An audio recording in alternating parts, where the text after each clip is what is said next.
Aoudou billahi samil alim, shaitan rajim, bismillah ar-Rahman ar-Rahim, bienvenue à vous tous. Aujourd'hui, Inch'Allah, nous allons clôturer ce récit du propriétaire des deux jardins avec 7 enseignements à tirer de ce récit. Ça va être très concentré, très dense, mais vraiment très utile. Quelles sont les 5 réalités à ne jamais oublier sur la finalité, l'akhira et cette vie, comment ce récit nous décrit ce qui se passe exactement dans nos poitrines entre des idées négatrices et des idées de confiance. Quelles sont les deux procédures que j'ai devant moi? Et là, on va reparler sur l'arbre à ne pas toucher, qui est aidé par Allah et qui ne l'est pas, comment rester stable dans les moments sombres. Bien sûr, la séance, elle est très dense. Si je n'arrive pas à finir toute la séance aujourd'hui, je vais la couper en deux et vous aurez la deuxième séance la prochaine fois. Restez avec moi. Petit thé, un petit café, hein, comme d'habitude. Cool. On est en présence du rappel d'Allah Azzawajal. Il n'y a que le rappel qui compte. Un dernier conseil, attention au chat. Toute personne qui ne respecte pas la charte de chat, elle est connue, la charte, c'est ne pas déranger les autres, ne pas les envoyer vers un autre sujet, etc. Elle sera exclue du chat. Allez, reste avec moi et à tout de suite. Et lorsque le Coran est lu, orientez votre écoute vers lui et faites taire toute autre voix. Puissiez-vous entrer dans une matrice chaleureuse.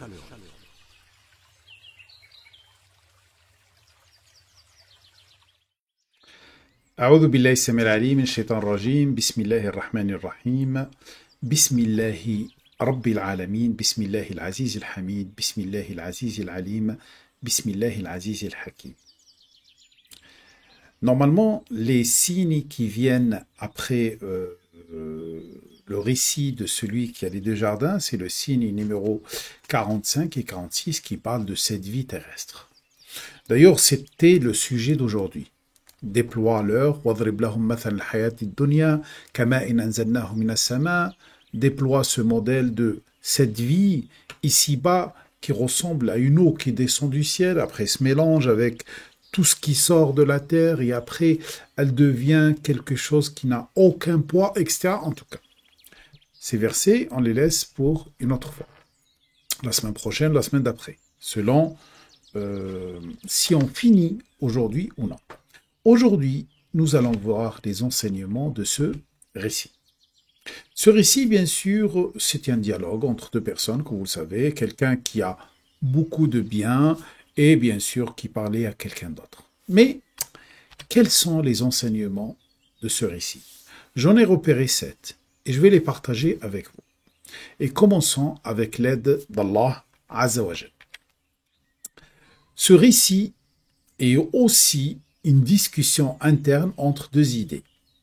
Une négatrice et une autre confiante. C'est-à-dire, une idée auquel tu peux faire confiance, c'est celle qui te dit toujours oui, et une idée que tu ne dois jamais, auquel tu ne dois jamais faire confiance, c'est celle qui te dit ana, qui te dit moi.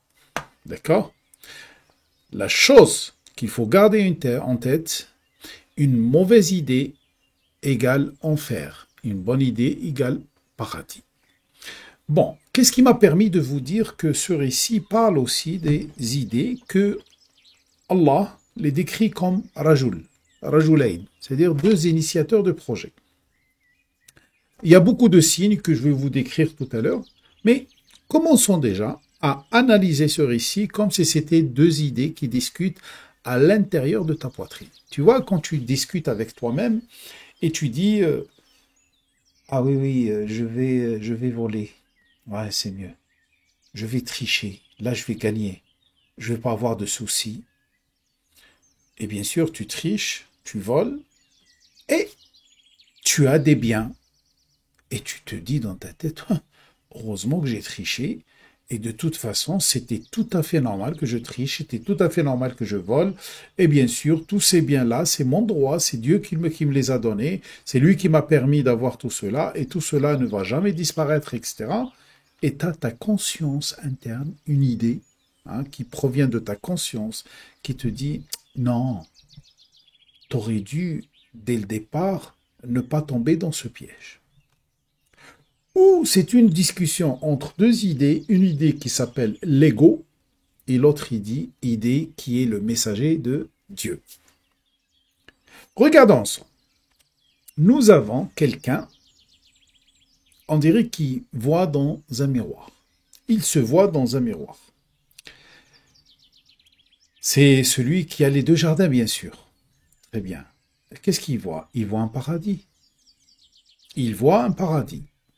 C'est comme toi, des fois, tu as des idées qui sont loin d'Allah, qui sont pour toi, pour ton ego, pour un intérêt éphémère, et qui se dessinent dans ton imagination comme un paradis.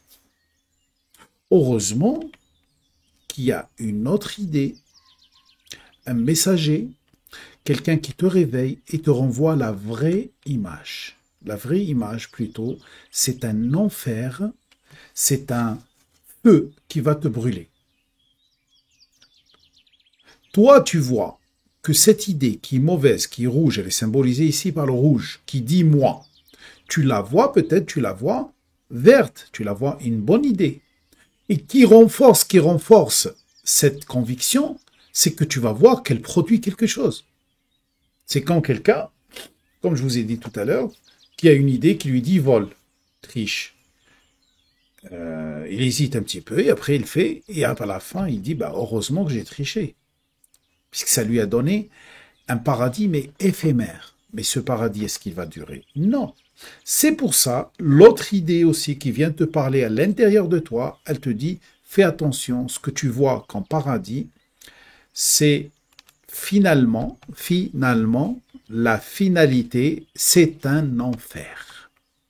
C'est un enfer. Alors, quelle est la chose qu'il faut garder en tête? Une mauvaise idée, automatiquement, elle te dirige vers l'enfer. Et une bonne idée, automatiquement, elle te dirige vers le paradis. Comment différencier une bonne idée et une mauvaise idée? On va le voir tout à l'heure. Alors, de là, je peux comprendre que ce récit, qui est un modèle des conflits entre les humains, m'aide à comprendre mes conflits internes. D'ailleurs, Allah Azza wa Jal le donne en exemple dans Surat Az-Zumar, Surat 39. Et ça prouve que ce récit m'aide à comprendre mes conflits internes. Alors, je vous demande de vous concentrer avec moi sur ce diapo. C'est pour ça que je vous conseille de prendre... Ah oui, j'ai pas mis la vue. J'oublie toujours de changer la vue. Voilà, très bien. Désolé pour tout à l'heure. Je vais quand même revenir pour vous montrer ce que j'étais en train de montrer tout à l'heure, pour que vous puissiez bien le voir. Regardez, une idée négatrice du dépôt confié, négatrice que tout doit venir d'Allah, fait pour Allah, revenir pour Allah, et elle ne connaît que Ana, moi, j'ai plus, regarde ce que j'ai, et une autre idée qui dit tout provient d'Allah, tout doit être destiné vers Allah, et tout doit revenir vers Allah. Et la vraie image que je dois voir quand j'ai une idée négatrice, ça veut dire une mauvaise idée, même si elle paraît bien, c'est de dire, si je suis cette mauvaise idée, sûr et certain que j'ai l'enfer. Maintenant, on va voir dans Surat Az-Zumar, je vous ai déjà fait ce verset avant, où il y a un modèle. Daraballahu mathalan. Allah déploie un modèle pour nous faire comprendre ce qui se passe à l'intérieur de nos poitrines, entre nos idées, les idées qui sont des initiatrices de projets. Alors, quel est le modèle que Allah déploie? Rajulan, toujours ces notions de homme. Rajulan fihi shuraka'u mutashakisun. Un initiateur de projet qui a en lui des associés en situation conflictuelle. Alors tu vas t'imaginer toi-même à l'intérieur de ta poitrine et autour de toi des idées qui se battent, hein, et tu n'es plus en paix. Pourquoi? Parce que tu n'as pas une seule idée, d'accord, qui te dirige vers Allah. Quand tu dis moi, ça veut dire quoi? Ça veut dire que tu vas obéir à plusieurs divinités, à plusieurs idées contradictoires. Tu as la santé, tu as l'argent, tu as le pouvoir, tu as l'intérêt, tu as les envies, tu as les habitudes. Tout cela va circuler à l'intérieur de ta poitrine et va t'imposer des choses qui sont contraires à ton intérêt. Qu'on voyait là les quatre là, ça symbolise les quatre là qui tiennent des pistolets, ça symbolise des idées qui te tirent dans tous les sens. C'est-à-dire souvent ceux qui se perdent en se disant est-ce que je fais ça ou je ne fais pas ça? Ça veut dire que en général, ils ont des conflits internes, des conflits entre plusieurs intérêts. Quand tu dis intérêt, le mot intérêt en arabe veut dire adou. Et adou, je dis pas veut dire, c'est-à-dire on le prononce adou, c'est l'ennemi, et donne aussi le sens de concurrent, et donne aussi le sens de l'adou. L'adou, c'est concourir, courir. Hein, on dit l'adou, c'est-à-dire c'est la course. Alors, si tu fais un pacte avec les biens de cette vie, les intérêts de cette vie, c'est comme quelqu'un qui a fait un pacte avec ses ennemis. Pourquoi? Parce que chacun va essayer de te tirer vers lui. Par contre, وَرَجُلًا سَلَمًا لِرَجُلٍ, quand il donne le deuxième exemple, un initiateur de projet en paix avec un autre initiateur de projet, tu es avec un seul protagoniste des idées. Alors on peut dire que, imaginez deux personnes. Il y a une personne, elle n'a de compte à rendre que Allah. Alors sûr et certain que la seule idée qu'il a en tête, c'est satisfaire Allah. Très bien. Alors celui-là, il est en paix avec Allah. Et il est en paix avec lui-même, puisqu'il a fait un pacte avec une seule idée qui s'appelle satisfaire Allah. Alors toutes ces idées, toutes les idées qui lui passent par la tête, tout ce qu'il fait dans la vie, ont un seul titre, satisfaire Allah. Alors il est toujours en paix. Puisque la voie d'Allah, elle est simple et facile. Par contre, quelqu'un d'autre qui a en tête satisfaire lui-même, satisfaire son conjoint, son époux, son épouse, satisfaire son employeur, satisfaire ses enfants, satisfaire le gouverneur, satisfaire ses besoins naturels, satisfaire ses envies. Ça fait comme plusieurs associés et qui se battent entre eux et bien sûr cause un conflit interne que à la fin peut amener à l'enfermement et à l'enfer. Vous savez, c'est comme quelqu'un qui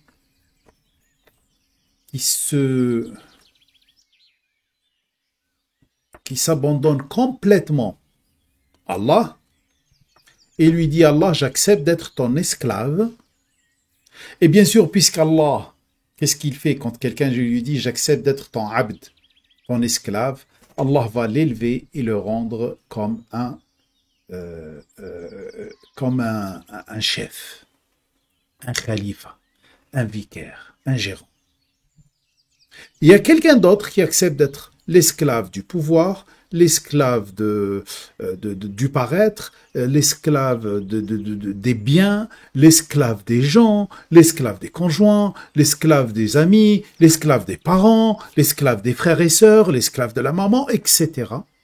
C'est tout à fait normal que le deuxième va être comme un fou. Allah ici nous donne l'exemple de quelqu'un aussi qui, imaginez par exemple, vous êtes dans une société et vous avez plusieurs employeurs. D'ailleurs, moi, dans ma vie, j'ai toujours évité de travailler dans un endroit où c'est une entreprise familiale. Quand c'est une entreprise familiale et elle n'est pas bien gérée, tu dois obéir à plusieurs patrons. Et bien sûr, des fois, ils sont contradictoires. Et des fois même, tu vas subir leur bagarre, leur conflit. Alors, il nous donne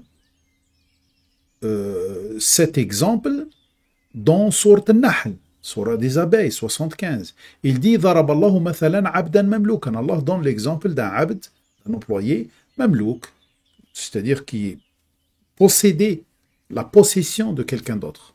لا يقدر على شيء. Il ne peut rien programmer tout seul. Il ne peut rien cadrer tout seul. ومن رزقناه منا رزقا حسنا. Et un autre, on lui a donné beaucoup de subventions excellentes. فهو ينفق منه سرا وجهرا. Et il dépense en cachette ou devant tout le monde. هل يستوون. Est-ce qu'ils sont égaux? Est-ce qu'ils sont pareils? Justement ici aussi, dans cet exemple-là, voilà, il nous dit هل يستويان مثلا. Sont-ils égaux? Est-ce que, qui est en paix, qui est en guerre interne, qui est en équilibre et harmonie, et qui est en déséquilibre? Tu préfères quoi? Tu préfères avoir affaire juste à un seul, comme ça tu sais ce qu'il veut, ce qu'il ne veut pas, et tu es en paix, ou tu veux avoir affaire avec plusieurs. Et là, il y a les conflits. Quand toutes tes idées se transforment en une seule idée, qui est satisfaire Allah, ta vie devient facile. Tu deviens en paix. Ton seul repère, c'est quoi? C'est les valeurs universelles. C'est Allah, ça veut dire c'est les valeurs universelles. Et toi, simplement, tu traites avec lui selon ta nature humaine saine. Et bien sûr, cela va te permettre d'avoir ton paradis, va te permettre d'avoir la paix. C'est ça. Par contre, est-ce que cette situation-là ressemble à la situation de celui qui a plusieurs associés et qui se battent entre eux? Mais non. C'est pas pareil. Alors, sachez que le mot guerre en arabe, c'est harb. J'ai déjà montré cette image plusieurs fois avant, mais c'est bien le rappel. Le mot guerre en arabe, c'est harb. Et le mot, le lieu de retraite spirituelle s'appelle mihrab. Mihrab. D'ailleurs, dans la mosquée, la loge de l'imam s'appelle mihrab. Pourquoi c'est la même racine? C'est la même racine puisque le mot harb dans le Coran, que vous trouvez dans le Coran, il parle surtout des conflits humains, plutôt des conflits internes. Harb. Et pour régler ce problème, tu dois aller dans le mihrab. C'est-à-dire cette loge qui te permette une évolution spirituelle. Bien sûr, je ne parle pas de la loge des francs-maçons. Je crois que c'est clair. Très bien, c'est une bait d'Allah, pas le bait de l'ankabout, bait de l'araignée. C'est pas la même chose. Alors, sont-ils égaux? Qui est plus en paix? Celui-là ou ceux-là? Ou celui-là? Qui est plus en paix? Sûr et certain que celui-là. Alors, si tu veux être en paix, c'est très simple. N'obéis qu'à une seule directive, à une seule idée, qui est patron de toute autre idée, qui s'appelle satisfaire Allah. Quand tu es comme ça, tu vas vaincre toutes tes mauvaises idées.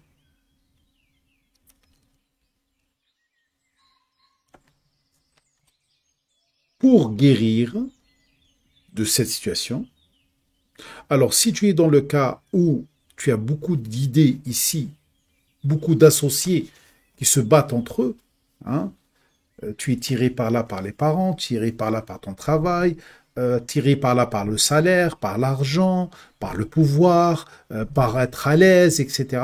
C'est très simple. Homogénise tes idées. Prends un seul associé. Associe-toi à Allah. Comment tu veux t'associer à Allah? Associe-toi à une seule idée qui s'appelle satisfaire Allah. Je veux satisfaire Allah. Par exemple, pourquoi tu cherches l'argent? Bismillah.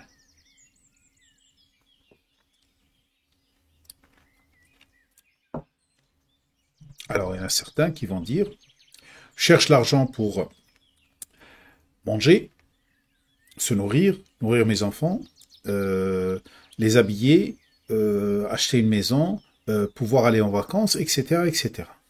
D'accord. Il y a un autre qui va dire, moi je veux l'argent juste pour satisfaire Allah. À travers acheter du manger, aller en vacances, satisfaire mes enfants, prendre en charge mes enfants, ma famille, etc. Vous allez me dire, c'est la même chose. Non, c'est pas la même chose. Dans le premier cas, d'accord, tu cherches l'argent pour plusieurs raisons. Mais dans le deuxième cas, tu cherches l'argent pour une seule raison qui te pousse ou qui t'amène à satisfaire tes enfants, satisfaire ta famille, te satisfaire toi-même, etc. C'est différent. Il y a une grande différence entre dire je veux l'argent pour pouvoir vivre sur terre ou je veux l'argent pour satisfaire mon créateur en vivant à l'aise sur terre, en utilisant cet argent pour me rapprocher du créateur.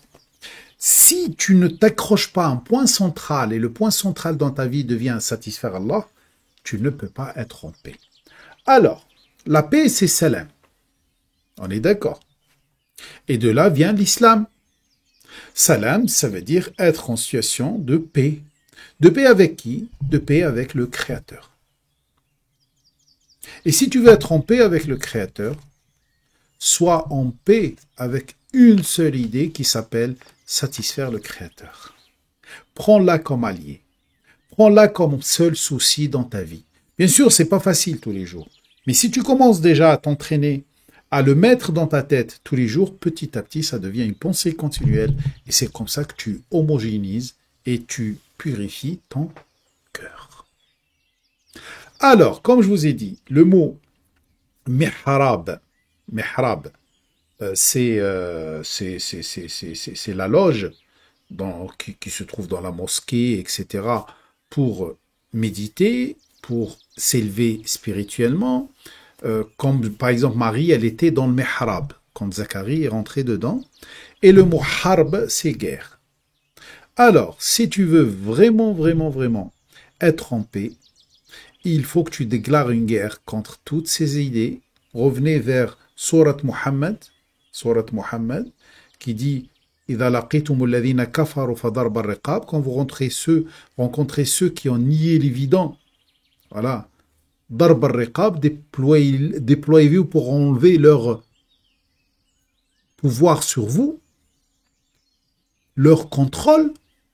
Il ne faut pas que les idées négatrices du dépôt confié, négatrices de l'existence de Dieu, négatrices que tout doit être destiné à Dieu, soient des patrons dans ta poitrine. Est-ce que c'est clair?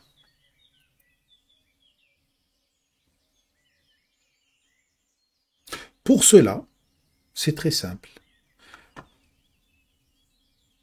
Essaye de lier toutes ces idées-là. Quand tu prends le contrôle des idées qui ne sont pas bonnes chez toi, dans ta poitrine, tu prends le contrôle. Tu les prends comme asra, comme prisonniers, d'accord? Et après, tu vas les convertir. Comment les convertir? Les convertir en les associant à une seule idée qui s'appelle satisfaire Allah. Bon, c'est quelque chose de simple normalement. Quand on voit comme ça, on dit, bah tiens, c'est quelque chose normalement que chacun de nous doit connaître. Mais qu'est-ce qu'il dit Allah à la fin de ce verset 29? Alhamdulillah. Bal aktharuhum la ya'lamun. Le processus admirable est celui qui appartient à Allah. Pourtant, la plupart d'entre eux n'ont pas intégré cette réalité. La ya'lamun, ils ne l'ont pas encore enregistré dans leur mémoire. Qu'est-ce qu'on n'a pas enregistré dans notre mémoire, ya Allah? C'est que si tu veux être en paix, scelle ton pacte juste avec Allah, à travers une chose toute simple. Résume toutes les idées qui te passent par l'esprit dans « je veux satisfaire Allah ». Résume toutes tes intentions dans quelque chose qui s'appelle « je veux te satisfaire, ya Allah ». C'est tout. Pour mieux comprendre ceci, regardons ensemble, et je vous invite là à ouvrir le Coran, la sourate 39, pour voir les versets avant, les signes avant ce verset 29, ou ce signe 29. Alors, sourate 39, à partir du signe 23. Alors, on commence par le signe 23. Qu'est-ce qu'il dit, le signe 23? Il dit « Allahu nazzala ahsan al-hadith.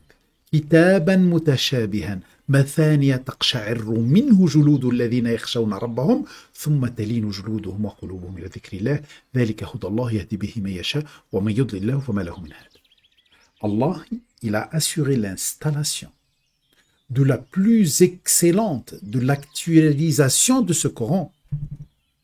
Kitaban, un mode d'emploi, mutashabihan, qui ressemble au modèle que vous connaissez dans la vie de tous les jours.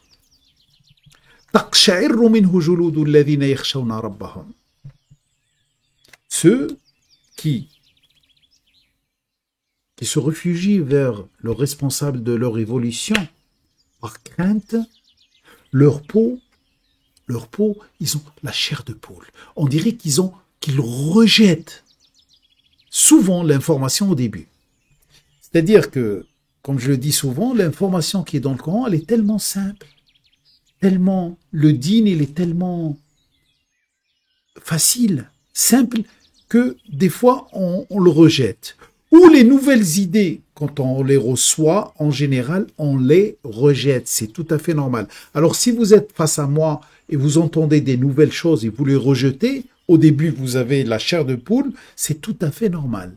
Mais après, qu'est-ce qui va arriver? Après, vous rentrez en ligne et vous acceptez ce rappel d'Allah. Et grâce à quoi? Grâce à la guidance qui vient d'Allah. Et personne ne peut te guider qu'Allah, puisque c'est lui le seul qui connaît est-ce que tu mérites la guidance ou non. Yahdi bihi ma yasha, qui veut la guidance veut l'avoir. Alors celui qui se laisse égarer, personne ne peut le guider, à part Allah.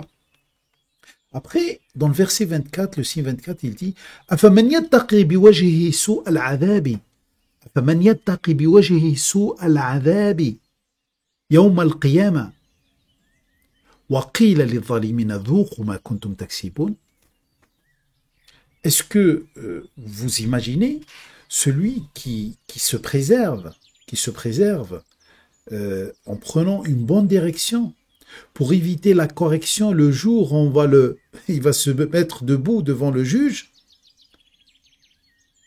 et celui qui est injuste, qui s'est mis dans l'injustice, qui est rentré dans les ténèbres puisqu'il a laissé habiter dans sa boîte, dans son bait, dans sa poitrine, des mauvaises idées, on va leur dire goûtez maintenant ce que vous avez acquis auparavant.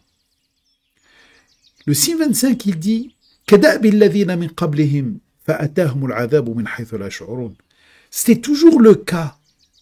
c'était toujours le cas des humains. À chaque fois, ils agissent de la même façon. Et après, ils reçoivent la correction sans sentir l'arrivée de la correction. فأذاقهم الله الخزي في الحياة الدنيا, le verset 26, signe 26. Alors Allah leur a fait goûter cette diminution de la valeur dans cette vie immédiate. وَلَعَذَابُ الْآخِرَةِ أَكْبَرُ لَوْ كَانُوا يَعْلَمُونَ. Et la correction du jour dernier, elle est plus grande. Alors, celui qui a perdu là les biens, celui qui a les 2 jardins, il les a perdus. C'est rien du tout face à ce qu'il va perdre à la fin s'il ne change pas d'attitude. لَوْ كَانُوا يَعْلَمُونَ. S'ils arrivent à enregistrer cela dans leur tête, s'ils arrivent à atteindre, à intégrer cette réalité dans leur tête. وَلَقَدْ ضَرَبْنَا لِلنَّاسِ فِي هَذَا الْقُرْآنِ مِنْ كُلِّ مَثَلٍ لَعَلَّهُمْ يَذَّكَّرُونَ. Et nous avons déployé dans ce Coran pour les gens de tout modèle, tous les modèles de ce qui se passe dans leur poitrine. Vous voyez, tout ce qui se passe autour de vous, c'est le modèle de ce qui se passe dans votre poitrine. لَعَلَّهُمْ يَتَذَكَّرُونَ, pour qu'ils puissent s'auto-analyser. Le mot yatadhakkar, hein, oui, se rappelle, ça veut dire avoir le rappel interne. C'est pas yatafakkarun. Yatafakkarun, le mot yatafakkarun, c'est s'auto-analyser. Le mot yatadhakkarun, se rappeler tout seul. Qur'anan arabiyyan ghayri dhi iwaj. Un Coran, une base de données, d'informations, qui vous parle d'une façon claire, qui vous parle un langage d'origine, arabi, ghayri dhi iwaj. Tu vois pas de tortuosité dedans, la'allahum yattaqoun, pour qu'ils puissent se préserver. Allah n'a pas intérêt de te compliquer les choses. Il va te donner, il va t'expliquer dans le Coran quelque chose que tu connais parfaitement. Là, par exemple, cette image qui est devant vous, qui ne l'a pas vécue? Hein? Allez, je vais vous donner un exemple tout simple. Souvent, des fois, je reçois, par exemple, en consultation, quelqu'un qui me dit oui, j'ai ma mère qui veut que je divorce. Mais ma femme m'a rien fait. Et je suis perdu. Qu'est-ce que j'ai fait? Je fais. Là, il y a un conflit interne entre une idée qui obéit à sa maman et une idée qui obéit à Allah. Celle qui obéit à Allah, elle dit que cette femme, elle m'a rien fait. Il n'y a aucune raison de divorcer. Pourquoi je divorce? Mais il y a une idée qui vient de la maman, et bien sûr qui vient de Shaitan, c'est divorce. Et bien sûr, l'idée là qui vient de la maman, elle vient de, j'en sais rien, d'une imagination, elle vient d'une jalousie, elle vient d'autre chose. Et là, la personne, elle est perdue. Que dois-je faire? C'est très simple. Si cette personne a enlevé de sa tête que la maman n'est pas une divinité. D'ailleurs, beaucoup de musulmans croient que les parents, ce sont des divinités.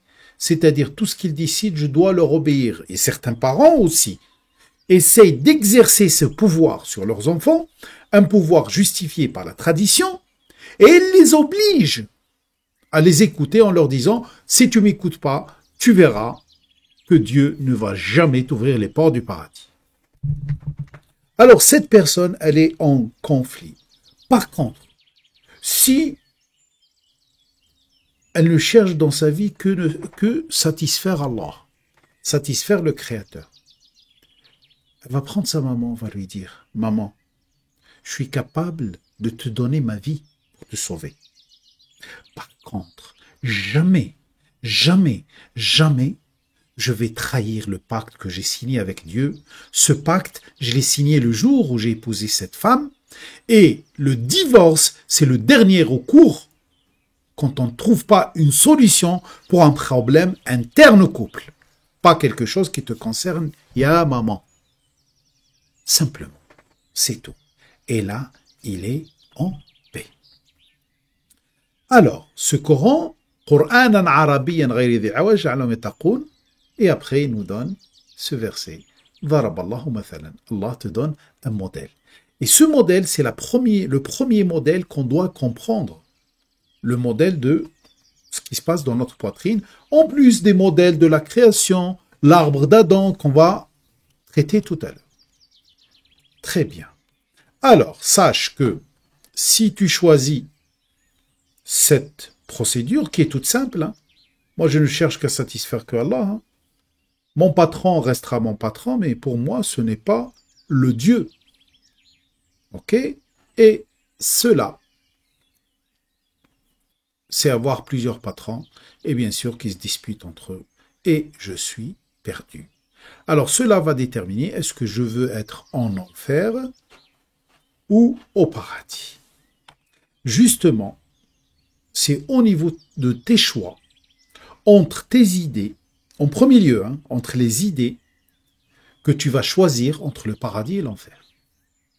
Les idées qui se basent sur l'intérêt, cela c'est l'enfer. Les idées qui se basent sur Bismillahirrahmanirrahim, symbolisé ici par un rang.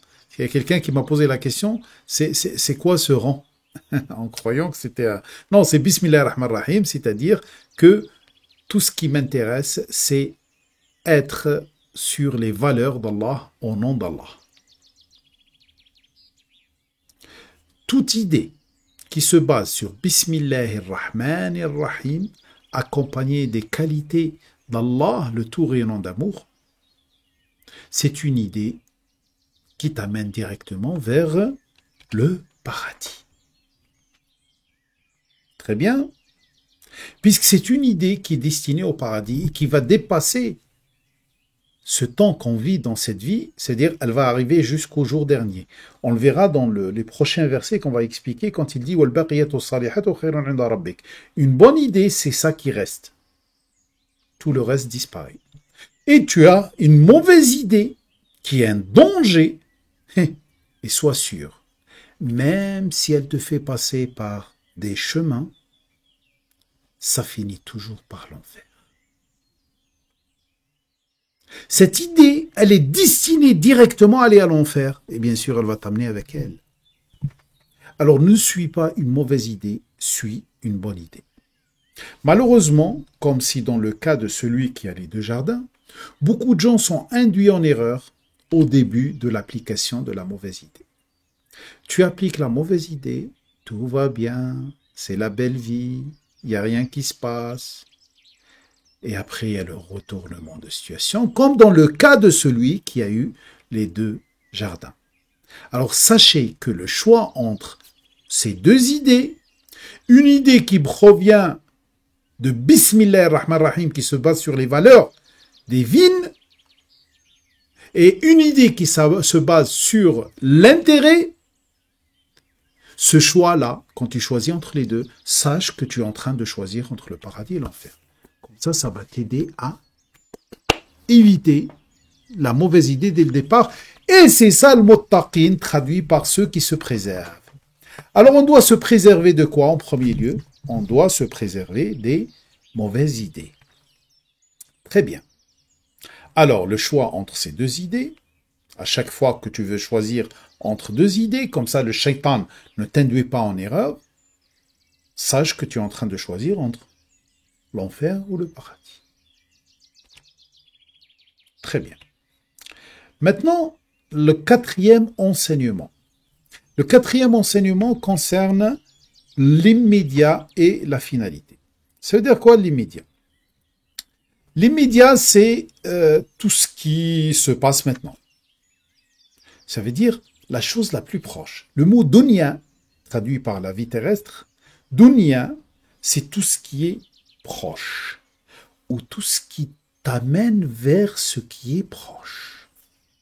C'est-à-dire dans tes intentions, si tu vois que ton intention elle part vers quelque chose de proche, sache que elle est contraire à une idée, à une intention qui amène vers quelque chose de final. Je gagne de l'argent pour nourrir mes enfants. Ça, c'est dunya. Je gagne de l'argent pour satisfaire le Dieu, le créateur de mes enfants. C'est finalité. Je gagne de l'argent pour satisfaire mon créateur à travers la nourriture que je donne à mes enfants. Ça, c'est finalité. Je gagne de l'argent pour nourrir mes enfants. Ça, c'est dunya. Beaucoup vont me dire, mais souvent on pense comme ça. Ben oui, justement, c'est pour ça la majorité d'entre nous fait des erreurs. Souvent, on fait des erreurs puisqu'on croit que quand on a une intention de « Tiens, je vais nourrir mes enfants, je vais aider un pauvre, ça fait partie des bonnes idées. » Oui, ce sont des bonnes idées, mais c'est des bonnes idées qui obéissent et qui vont dans l'immédiat. C'est pour ça l'intention, c'est la première des choses Attention, vous avez la chair de poule par rapport à ce que je vous dis peut-être. Patientez. Essayez de me comprendre. Essayez de comprendre ce message. Ce message, je suis en train de vous faire plonger dans les profondeurs de l'âme humaine et comment comprendre ce qui se passe à l'intérieur de moi. Si tu veux être prudent, si tu veux être muttaqi, tu dois toujours, par exemple, tu dis, je vais travailler pour nourrir mes enfants. Tout de suite, tu dis, astaghfirullah, je vais le dire autrement. Je vais travailler pour satisfaire mon créateur en nourrissant mes enfants qui sont sous ma responsabilité. C'est différent. Alors, dans l'immédiat, hayat dunya, cette vie terrestre, et la finalité, al-akhira, la finalité de toute chose, et bien sûr, la plus grande finalité, c'est arriver vers la rencontre d'Allah, effectivement, dans l'autre monde. Il y a 5 réalités à ne jamais oublier. 5 réalités à ne jamais oublier. J'ai mis là 1 plus 5. 1, ne chercher que la satisfaction d'Allah. Ça veut dire chercher l'akhira, chercher la finalité. Car Allah n'a en vue que la finalité. Allah, vous savez, quand il gère cette vie, il sait que ça ne va pas durer. Vous savez, c'est comme un directeur d'une école maternelle qui gère une école maternelle. Bien sûr, le grand modèle appartient à Allah, mais juste pour faciliter la compréhension. Directeur d'une école maternelle, quand il prend une décision, il tient compte du fait que les enfants qui sont là, ils vont rester juste 3 ans. Et après, ils vont partir. Par contre, un enfant qui est à l'intérieur, pour lui, il ne sait même pas quand il va partir. Et pour lui, simplement, il est là et c'est pour toujours. D'accord? Très bien. Alors, Allah n'a en vue que la finalité. C'est pour ça que vous voyez des fois Allah laisse faire des choses que nous, on considère comme atroces. Mais pourquoi? Puisqu'on ne comprend pas la finalité. Cette notion de finalité, on va mieux la comprendre dans le récit de Moïse quand il est parti apprendre au confluent des 2 mers.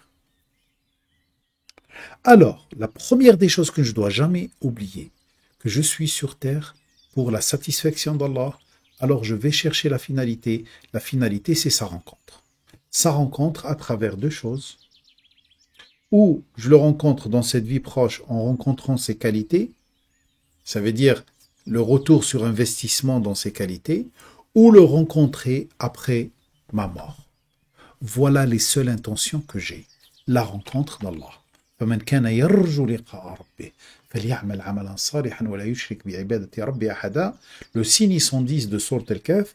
فمن كان يرجو, celui qui espère et espère vraiment la rencontre du responsable de son évolution, il n'a qu'à faire 2 choses. فليعمل عملا صالحا, il fait des œuvres intègres aux valeurs du Créateur, au nom du Créateur. ولا يشرك بعبادة ربه أحدا, il ne se laisse programmer par aucune idée qui vient de quelqu'un d'autre à part le responsable de son évolution. Passons maintenant aux réalités. Réalité numéro 1. Les humains sont 2 groupes. Un groupe qui veut l'immédiat et un groupe qui vise la finalité.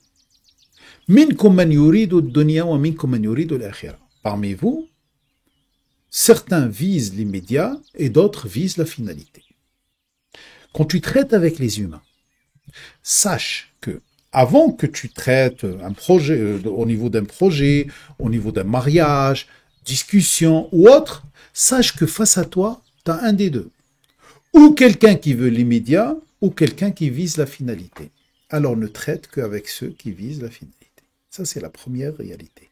Vous trouvez ça dans la sourate Al-Imran, sourate 3, signe 152. Minkum man yuridu ad-dunya wa minkum man yuridu al-akhirah. Même parmi ceux qui parlent d'Allah. Il y a certains que Allah n'est pour eux qu'un moyen pour gagner cette vie terrestre. Ça, c'est catastrophique. Alors, les humains sont 2 groupes. Un groupe qui veut l'immédiat et un groupe qui vise la finalité. Tu fais partie de quel groupe? Tu dois répondre à cette question.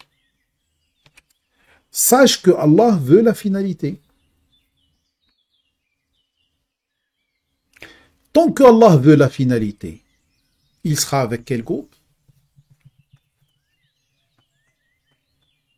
Tu as réfléchi? Ben, il sera avec le groupe qui vise la finalité. C'est logique. Alors, si tu veux que Allah soit avec toi, ben, sois avec le groupe qui vise la finalité. Et ça, on l'a vu dans le verset. Restreins-toi, restez. Sois déterminé avec ceux qui veulent aller dans la direction d'Allah. La troisième réalité. Si tu vises l'immédiat, bah, tu n'auras que l'immédiat. C'est logique. Si tu vises l'immédiat, tu fais le nécessaire pour atteindre l'immédiat. C'est-à-dire pour cette vie. Tu veux, j'en sais rien moi, tu veux juste avoir une maison sur terre. Bah, tu vas travailler, tu vas bosser, tu vas patienter, tu vas rêver, etc. Bah, tu l'auras. C'est normal. Parce qu'Allah a ordonné aux anges de se prosterner à cet être humain. Mais si tu vises la finalité, tu auras quoi? Tu auras à la fois l'immédiat et la finalité. Oui. Quand tu veux, je veux avoir une grande maison. Pourquoi? Pour me faciliter mon chemin vers Allah. Pour que je puisse activer le maximum de qualité. C'est différent de ce quand tu dis je veux une maison pour être à l'aise, pour avoir de l'espace. Hein? C'est différent, c'est pas la même chose. Hein? Alors, si tu veux avoir de l'espace, tu veux avoir une vie à l'aise, tu veux avoir une grande maison, tu as intérêt à viser la finalité. Tu veux, à travers cette maison, rencontrer le Créateur. Vous savez, c'est comme l'exemple que je donne toujours. D'ailleurs, ce diapo-là, je crois que je l'ai fait dans une séance de Trésor du Coran. Je vous donnerai tout à l'heure le numéro. Tu es à Marseille et tu veux aller à Paris. Si tu vises Lyon, tu vises l'immédiat. Tu dis, allez, je vais aller à Lyon. D'ailleurs, je vais me préparer pour aller à Lyon. Si tu dis, je vais aller à Lyon, ben, tu vas aller à Lyon. Par contre, si tu dis, je vais aller à Paris, sûr et certain que tu passes par Lyon. C'est pareil. Alors, si tu vises l'immédiat, ben, tu vas te limiter à l'immédiat, mais si tu vises la finalité, tu auras l'immédiat et la finalité. Voilà. Pour la réalité numéro 2, Allah il dit turiduna 'arada ad-dunya wallahu yuridu al-akhirah wallahu 'azizun hakim. Surah 8 67. L'Anfal. Vous visez ce que vous présente l'immédiat, alors qu'Allah vise la finalité. C'est pour ça des fois tu n'as pas certaines choses de cette vie. Pourquoi? Puisqu'Allah veut t'amener vers la finalité. Quand tu vas mourir, tu regardes ta vie en tournant la tête, qu'est-ce que tu vas voir? Tu vas voir 1 heure de temps. Regarde maintenant ta vie derrière toi. Qu'est-ce qui reste? Il reste rien. Il reste rien, tout est parti. C'est du passé. Alors, il dit dans le signe 867, Turiduna 'arada al-hayati ad-dunya, Turiduna 'arada ad-dunya plutôt, vous visez ce que vous présente cette vie, alors que c'est un outil, hein. Alors que Allah yuridu al-akhirah, Allah vise la finalité. Wallahu azizun hakim. Allah est doté d'une grande valeur et il est très sage, très intelligent. Il met les choses à leur place. Alors, mettez les choses à leur place. L'immédiat, c'est rien par rapport à la finalité. Que vient faire une vie de 40 ans, 50 ans, 70 ans, 100 ans, 150 ans devant l'éternité? Rien. Que vient... Est-ce que tout ce que tu imagines que tu es l'homme le plus riche au monde? Quelle est la valeur de cette richesse éphémère devant ce qui va rester une éternité auprès du Créateur? Alors, si tu vises l'immédiat, tu n'auras que l'immédiat, mais si tu vises la finalité, tu auras les deux. من كان يريد ثواب الدنيا فعند الله ثواب الدنيا والآخرة وكان الله سميعا بصيرا. Celui qui viserait le retour sur investissement immédiat, qu'il sache que c'est auprès d'Allah que réside à la fois le retour sur investissement immédiat et final. Allah se révèle entendant, clairvoyant. 4. Tu obtiens ce que tu vises s'il devient ta volonté. Tant que celui qui vise l'immédiat, il aura l'immédiat. Et tant que celui qui vise la finalité, il aura l'immédiat, la finalité, eh bien sûr et certain que tu obtiens ce que tu vises si ça devient ta volonté. Quelle est ta volonté? Car Allah, dans sourate Ali Imran 345, qu'est-ce qu'il dit? وَمَنْ يُرِيدُ ثَوَابَ الدُّنْيَا نُؤْتِهِ مِنْهَا. Celui, nous donnerons à qui cherche le retour sur investissement immédiat une part de celle-ci, et nous donnerons à qui recherche le retour sur investissement final une part de celle-ci. Allah garantit la part qui revient au reconnaissant. Voilà. Très bien. وَسَنَجْزِي الشَّاكِرِينَ. Sois reconnaissant simplement. D'accord. Si tu es reconnaissant pour cette vie éphémère, eh ben, il va te donner. Si tu es reconnaissant envers Allah lui-même, il va te donner aussi, mais il va te donner plus. Et il va te donner pour l'éternité. Alors, quelle est ta volonté? Investir pour cette vie ou utiliser cette vie pour investir pour la finalité. C'est différent. D'ailleurs, Allah, il t'a garanti le bonheur quand tu utilises cette vie comme matériel simplement pour aller vers la finalité. Et la 5e réalité, la richesse et la pauvreté sont gérées par une loi universelle qui s'appelle les choix divins. وَيْكَأَنَّ اللَّهَ يَبْسُطُ الرِّزْقَ لِمَنْ يَشَاءُ وَيَقْدِرُ. وَيْكَأَنَّ اللَّهَ يَبْسُطُ الرِّزْقَ لِمَنْ يَشَاءُ مِنْ عِبَادِهِ وَيَقْدِرُ. Dans sourate 28, Qasas, dans le récit de Corée, Qarun, 82, on dirait qu'Allah déploie au cadre sans mesure la subsistance pour qui il veut parmi ses fidèles obéissants. Ça veut dire quoi? Ça veut dire si tu choisis d'être riche pour toujours, tu seras riche pour toujours, ici-bas et le jour dernier. Si tu choisis d'être riche juste dans cette vie, ben tu seras riche juste dans cette vie, selon tes intentions. Si tu choisis d'être pauvre maintenant et le jour dernier, ben tu seras pauvre maintenant et le jour dernier. Et si tu choisis d'être pauvre maintenant, ben tu seras pauvre maintenant. C'est ton choix. C'est pour ça le choix, c'est surtout une pensée continuelle. Je suis convaincu que Allah va me donner. Là, il va te donner. Je suis convaincu qu'il ne va pas me donner. Eh bien, il ne va pas te donner. Je suis convaincu que je vais avoir quelque chose. Eh bien, tu l'auras.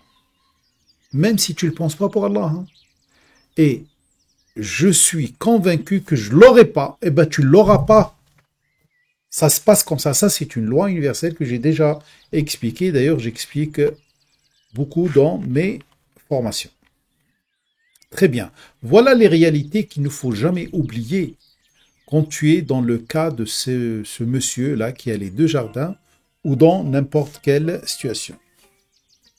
Excusez-moi, il y a le téléphone.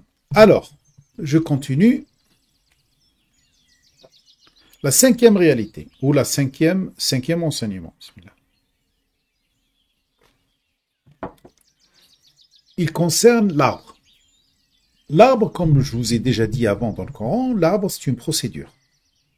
Alors, mon but dans chaque action est de planter un arbre qui va jusqu'au ciel. Pas un arbre simplement qui se limite à cette vie. Parce que l'arbre qui se limite à cette vie va partir avec cette vie. Par contre, l'arbre qui monte jusqu'au ciel, une procédure qui vise le ciel, sûr et certain que je vais la trouver dans le paradis. Imaginez toute action que vous faites dans la vie comme un arbre que vous plantez. Si vous le plantez pour cette vie, eh ben, il va pousser dans cette vie. Mais après la disparition de cette vie, il va partir.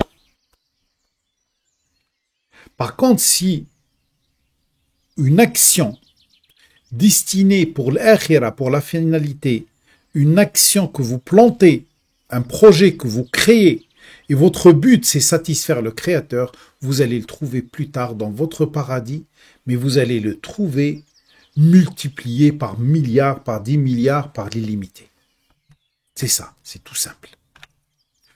Tout arbre que vous plantez, toute action que vous faites, c'est comme planter un arbre. Alam tara kayfa daraba Allahu mathalan, et on est toujours avec le déploiement de modèles, hein. Comme il dit dans un autre verset, قد ضربنا للناس في هذا القرآن من كل مثل. On a déployé dans ce Coran pour les gens de toutes sortes de modèles. Ils ne peuvent pas dire je ne sais pas. ضرب الله مثلا. C'est pour ça que souvent les gens me demandent mais pourquoi Allah il y a sourate la vache, sourate la lune, sourate l'abeille. Pourquoi il nous parle de hasharat, d'insectes, pourquoi il nous parle de fourmis, pourquoi il nous parle de chameaux, pourquoi il nous parle de palmiers, de raisins, bah oui, bah, puisque c'est des modèles, mon ami. C'est des modèles. Alors ici, Allah, il déploie un modèle. Mathalan, mathal, kalimatan tayyiba, un ensemble de valeurs naturelles, convenables, propre, pur, ascétique. Kalima tayyiba. Un ensemble de valeurs qui ont un sens et qui sont naturelles, qui viennent d'Allah.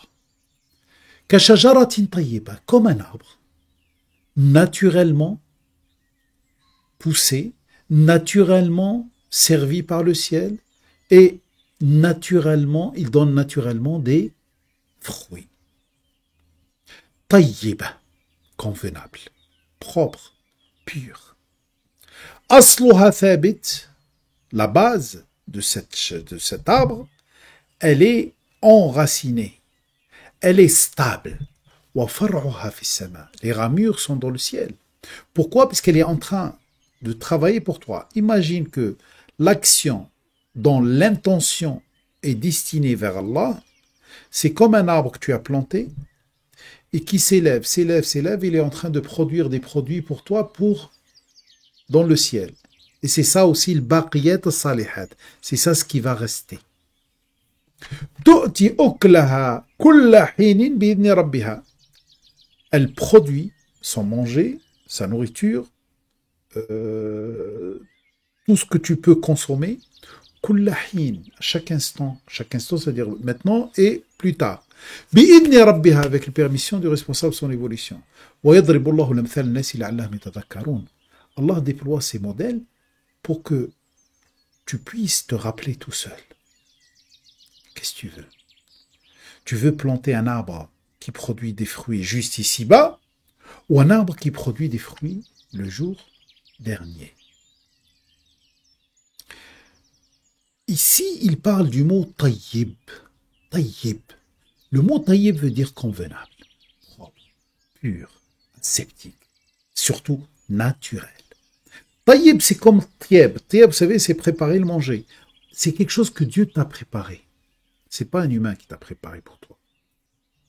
Allah te prépare les choses quand ton intention est bonne. Si ton intention n'est pas bonne, il ne te prépare pas les choses. Vous suivez? قُلْ لَا يَسْتَوِي الْخَبِيثُ وَالطَّيِّبُ. Dits sont pas égaux. Le khabith, l'artificiel, والطيب, le naturel. وَلَوْ أَعْجَبَكَ كَثْرَةَ الْخَبِيثِ. Même si ça te plaît, le nombre de tout ce qui est artificiel. فَاتَّقُوا اللَّهَ يَا أُولِي الْأَلْبَابِ لَعَلَّكُمْ تُفْلِحُونَ. Et réglez vos intentions, soyez attentifs aux ceux qui vont vers les profondeurs. C'est ainsi que vous pourrez tracer un chemin vers la réussite finale.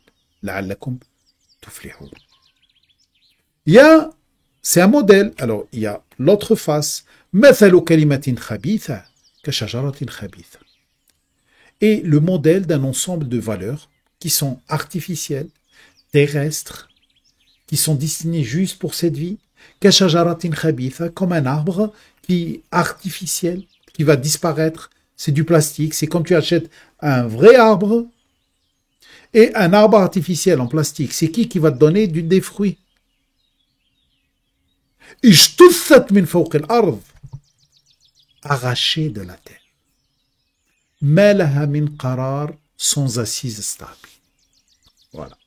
Pas simplement que quand tu plantes un arbre sur terre, il va te donner juste du fruit sur terre, mais plus grave, il va te donner simplement un semblant de fruit artificiel et il n'a pas de base stable, c'est-à-dire qu'il peut disparaître à n'importe quel moment, comme c'était le cas avec celui qui a les deux jardins. Alors, tu as deux procédures. Bien sûr, ça c'est un diapo que j'ai pris dans la formation « Changer ma vie ». Tu as deux procédures. Une procédure qui est dans la lumière, qui vient des lumières, et une procédure qui est dans les ténèbres, qui vient des ténèbres. C'est comme, on dit, tu sèmes le vent, tu récoltes, tu récoltes la tempête. Ben, c'est pareil. Quand tu es dans la lumière, ton intention est claire. Elle est destinée à celui qui s'est donné comme modèle la lumière, sûr et certain que tu auras une récolte tayyiba, naturelle, une procédure naturelle. Et bien sûr, elle est contraire à quoi? Un khabith, procédure artificielle. Bien sûr, le mot tayyib, je crois, qui est traduit par convenable, et khabith, qui est traduit par qui est sale ou autre. Khabith, artificiel. Alors, le mot tayyib, c'est convenable, propre, pur, aseptique. Le mot plutôt le mot tayyib, c'est convenable, propre, pur, aseptique. Le mot khabitha, c'est conventionnel, impropre, contaminé, sceptique.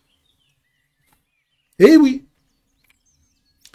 Alors, tu as intérêt, et toujours on revient au début, tu as intérêt de faire attention aux idées qui circulent ici dans ta poitrine. Choisir une bonne idée, c'est choisir la lumière. Et une bonne idée, sûr et certain, elle vient de qui? Elle vient du Créateur. Et le Créateur veut la finalité. Alors toi, cherche la finalité. Et tu as une mauvaise idée qui est dans les ténèbres, bien sûr, qui est dangereuse, et bien sûr, elle ne vient pas du Créateur. Et là, on revient à la notion de shajara. Une bonne idée, elle te donne une shajara naturelle.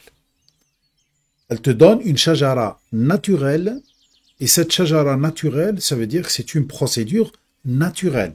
Procédure naturelle qui va te permettre de planter un arbre qui va vers le ciel.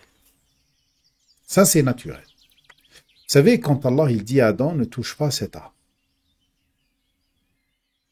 Justement, il lui dit justement que il y a une procédure que tu ne dois pas toucher. Tu ne dois pas toucher une procédure qui est artificielle, qui vient d'une mauvaise idée, et aussi tu ne dois pas dégrader la procédure naturelle. Quelle est la différence entre les deux?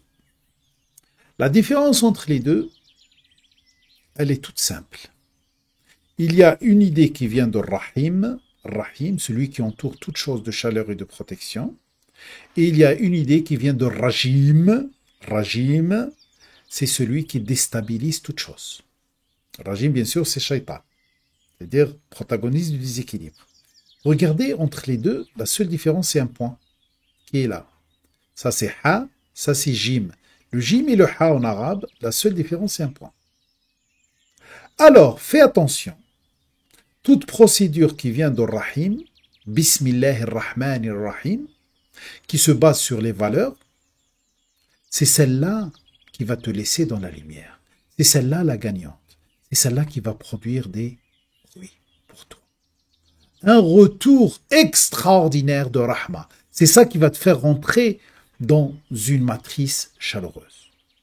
Par contre, une procédure qui vient d'une idée, qui vient de Shaitan, du déséquilibre, qui vit cette vie, sûr et certain qu'à la fin, elle va te produire la mèche, des bombes qui vont exploser au visage, qui vont faire disparaître cette chose-là Alors comment ils vont faire disparaître ce fameux paradis artificiel que tu vas créer en suivant les idées qui viennent de rajim, ou tu vas quitter cette vie, et là tu vas rencontrer la vraie vie. Tu as travaillé pour cette vie, et ben tu n'auras pas l'autre vie. Tu vas rencontrer l'enfer, l'enfer. Que ce soit ici-bas ou le jour dernier, et là tu vas te rendre compte que tu as choisi la mauvaise procédure. Ou cela va disparaître, comme c'est le cas pour celui qui a eu les 2 jardins. Alors une procédure qui vient de Shaitan ne compte pas qu'elle va durer. Par contre, une procédure qui vient de Rahim, sûr et certain qu'elle va durer. Elle va te produire des choses extraordinaires, ici-bas, dans l'immédiat, et le jour dernier, et surtout, tu vas vivre en salam, en paix, en équilibre et harmonie. Tu es en paix avec Allah, tu es en paix avec sa création, tu es en paix intérieure, et c'est ça le plus important, jusqu'à avoir un cœur salim, c'est-à-dire c'est un cœur en paix, un cœur en harmonie, un cœur équilibré, qui n'a de pacte qu'avec une seule idée, satisfaire Allah. Alors que dans ce cas-là, il y a Zalam. Ça, sin, c'est le cycle de Lam, c'est l'équilibre et l'harmonie. Et Zalam, comme on l'a dit l'autre fois, ça veut dire en même temps l'injustice et en même temps les ténèbres. C'est le déséquilibre, justement, de cet équilibre. C'est tuer cet équilibre. Alors, quand tu inities un projet, initie, ça veut dire que tu vas prendre l'idée comme Rajoul. Tu vas te laisser féconder par une idée qui vient de Rajim, eh bien sûr et certain que tu seras dans les ténèbres. Par contre, si tu te laisses féconder par une idée qui vient de Rahim, tu vas produire que de la lumière.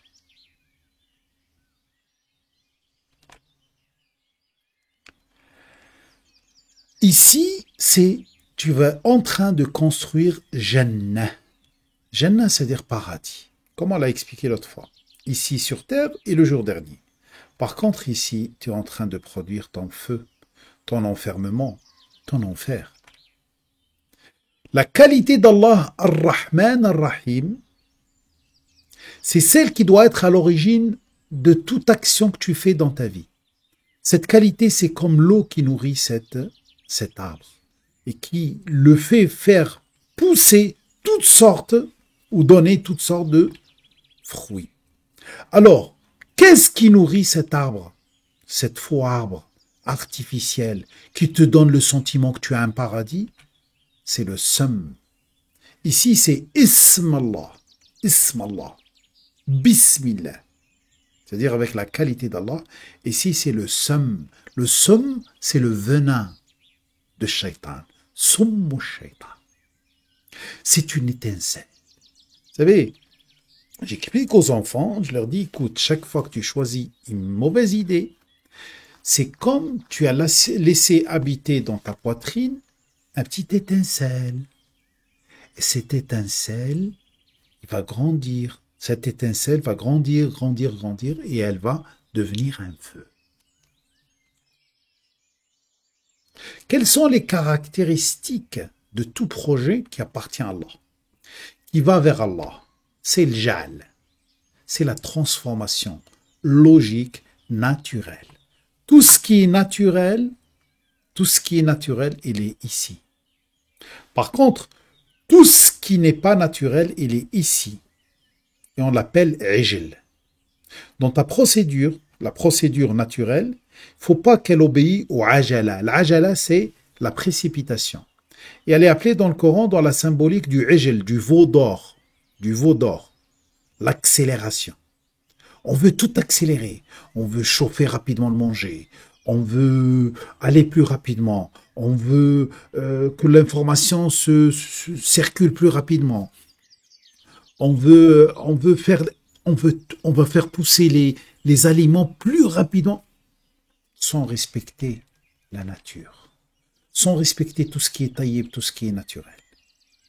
Tout ce qui est naturel, c'est faire pousser les choses comme pousse un embryon dans le ventre de sa maman. Naturellement, il faut 9 mois. Allah a créé le monde en respectant les 6 jours, en disant 6 jours. Pourquoi? Il pouvait le créer en un instant. Pourquoi il a mis 6 jours? Pour nous enseigner une des lois de cet univers, c'est Qanoun al-Ja'al, la loi de la transformation naturelle des choses. Pas l'Ijl. L'Ijl, c'est comme, par exemple, là, les OGM. Le vaccin qu'ils veulent nous injecter. Hein?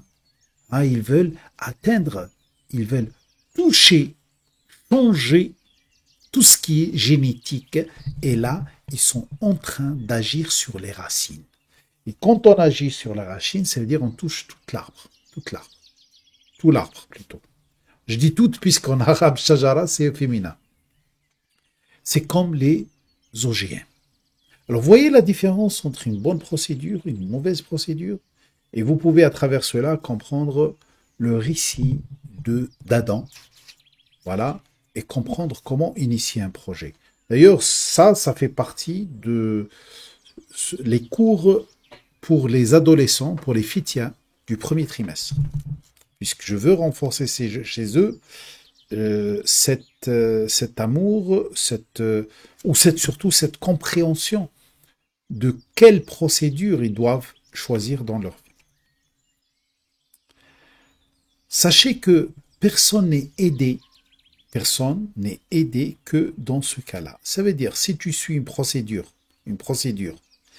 qui est destinée pour Allah, pour satisfaire Allah, pour utiliser les biens de cette terre pour vivre. Je sais qu'il y en a pas beaucoup parmi vous maintenant qui sont en train de se poser la question, mais comment viser la rencontre d'Allah? Alors je vous renvoie vers les anciennes séances de Trésor du Coran à partager pour comprendre. J'ai beaucoup parlé comment trouver l'équilibre entre cette vie et le jour dernier. De toute façon, je vais l'expliquer. Alors, n'est aidé par Allah que celui qui agit au nom d'Allah. Ça veut dire quoi, agir au nom d'Allah? Ça veut dire que mes intentions sont conformes à celles du Créateur. Si j'agis au nom d'un roi, ça veut dire que mes intentions sont conformes à celles du roi. Alors si j'agis au nom d'Allah, ça veut dire que mes intentions sont conformes à celles du Créateur. Et comment connaître les intentions du Créateur? Là, on a plusieurs questions. C'est très simple. Les intentions du Créateur sont conformes aux qualités divines.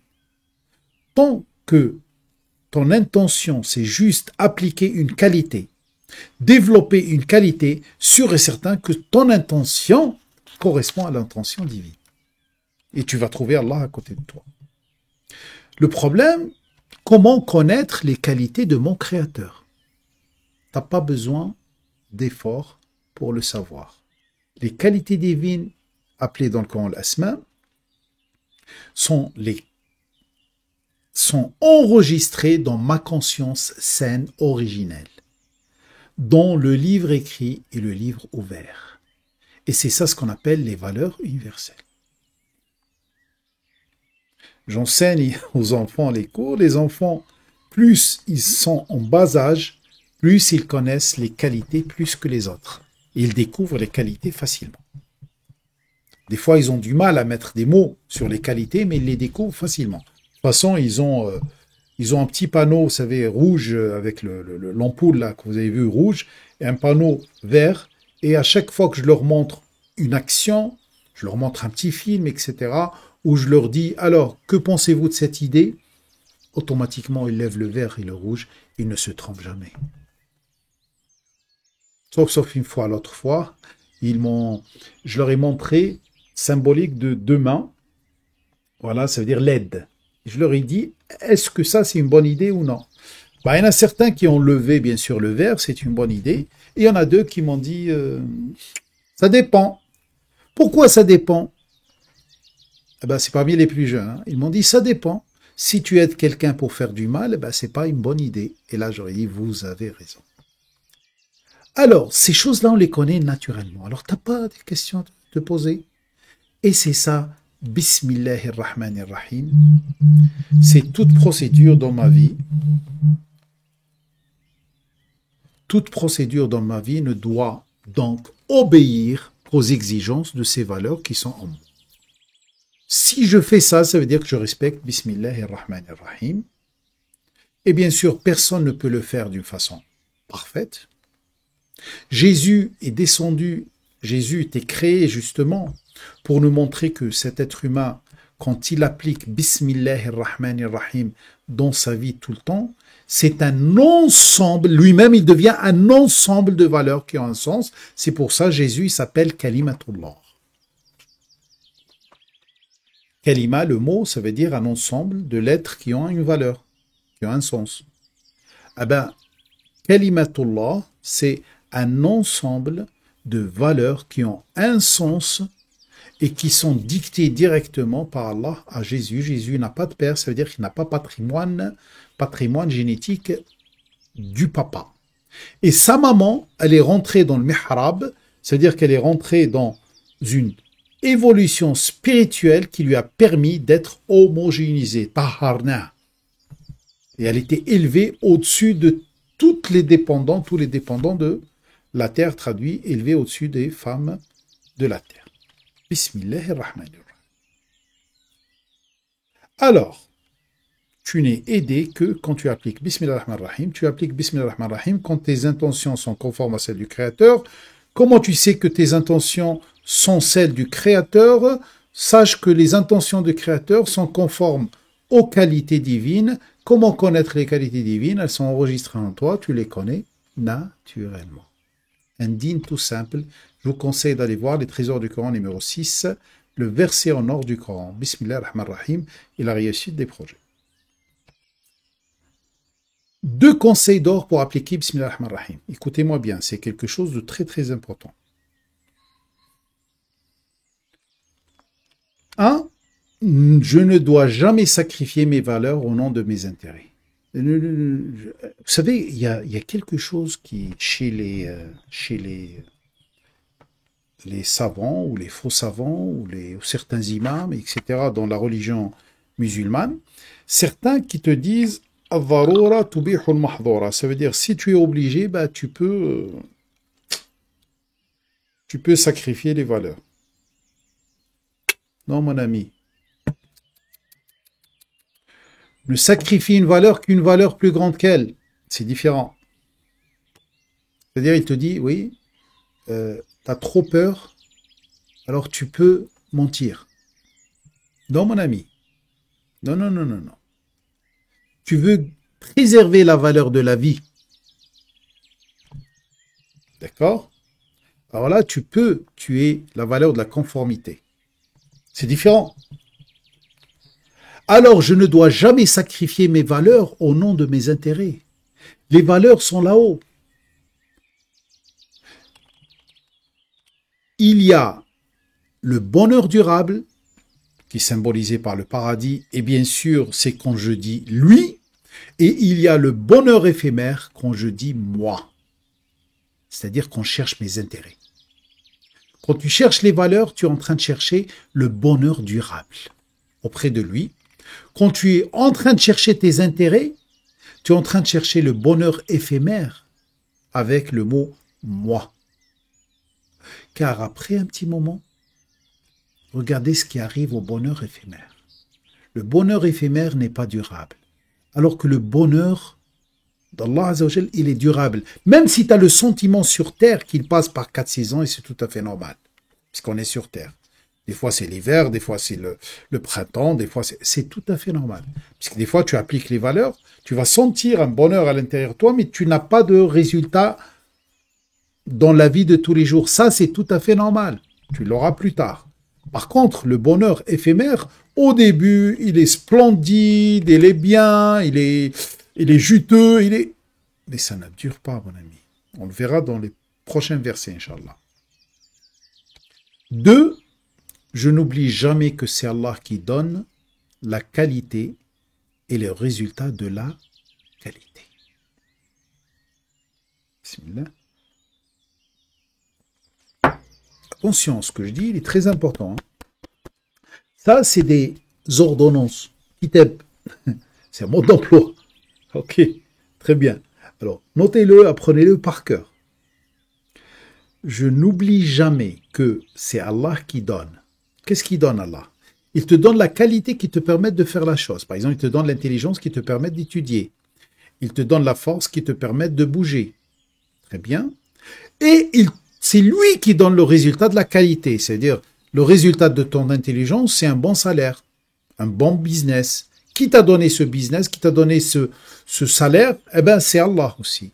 Alors, n'oublie jamais que la qualité que tu utilises pour avoir la chose vient d'Allah et que le résultat de ce que tu fais quand tu utilises cette qualité vient d'Allah. C'est très simple. Pour mieux le comprendre, je ne pense jamais que c'est grâce à moi. D'accord? Alors, c'est grâce à Allah que j'ai des bonnes qualités, c'est grâce à Allah que je suis intelligent, c'est grâce à Allah que je suis fort, c'est grâce à Allah que j'ai le pouvoir, c'est grâce à Allah que je sais parler.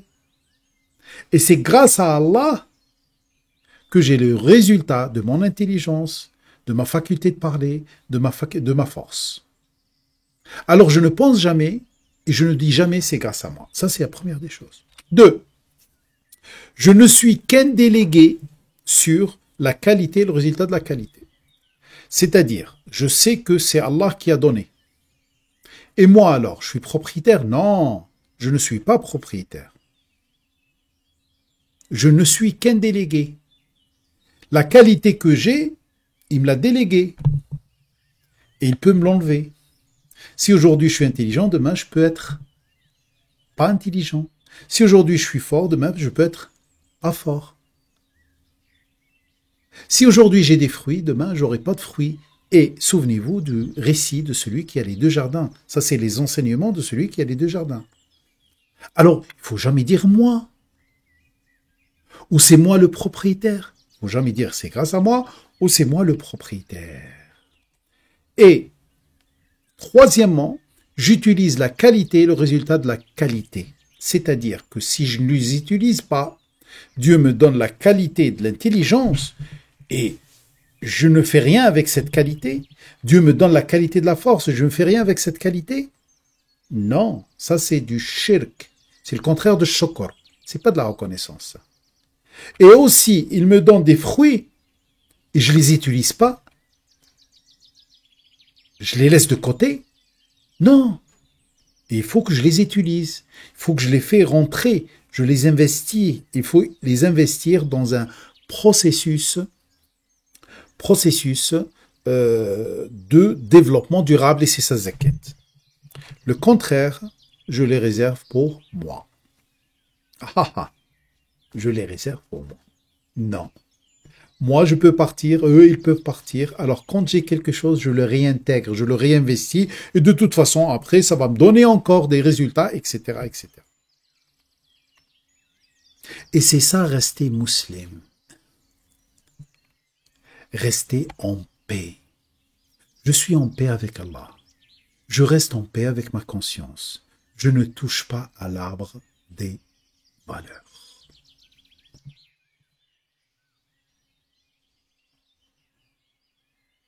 Justement, n'oubliez pas que les problèmes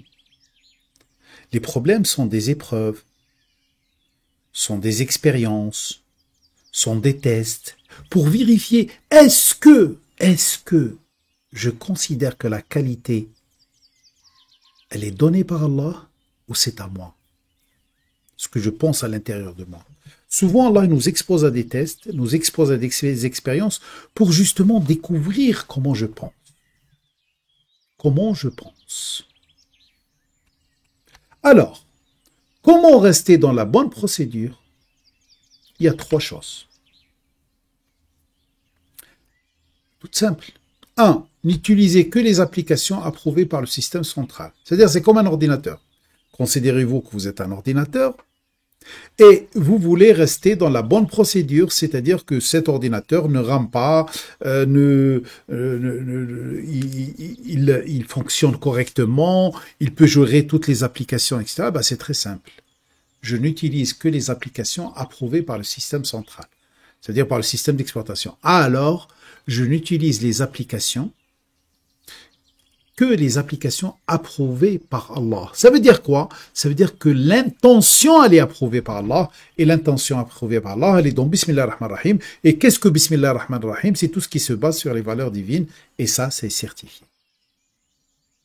2, comment rester dans la bonne procédure? Il y a une deuxième chose qui est très très très importante, c'est activer l'antivirus. L'antivirus, c'est A'udhu billahi minash shaitanir rajim. Je veille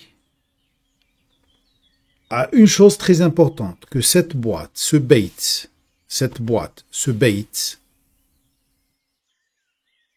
soit propre.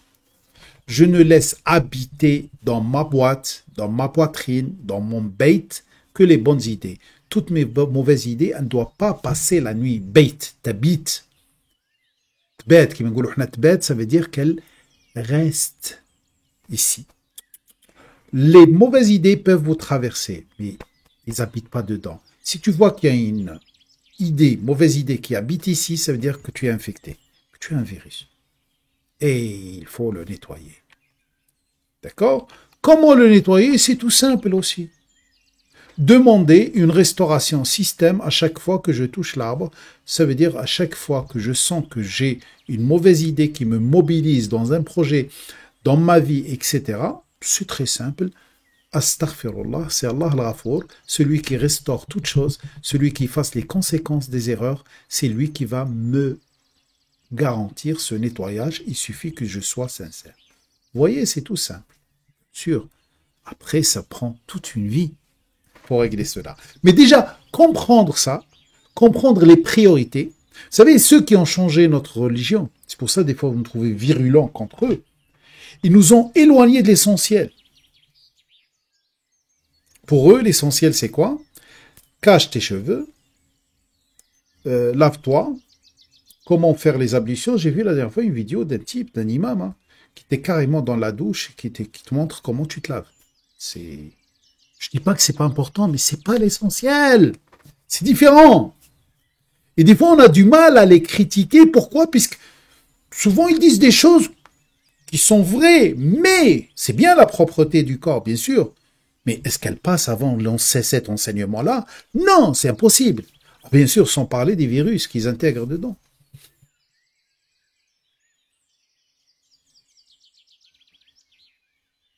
Dans un ordinateur, quand tu purifies la source des données où tu recueillis tes informations, c'est là où toutes tes informations sont purifiées. C'est normal.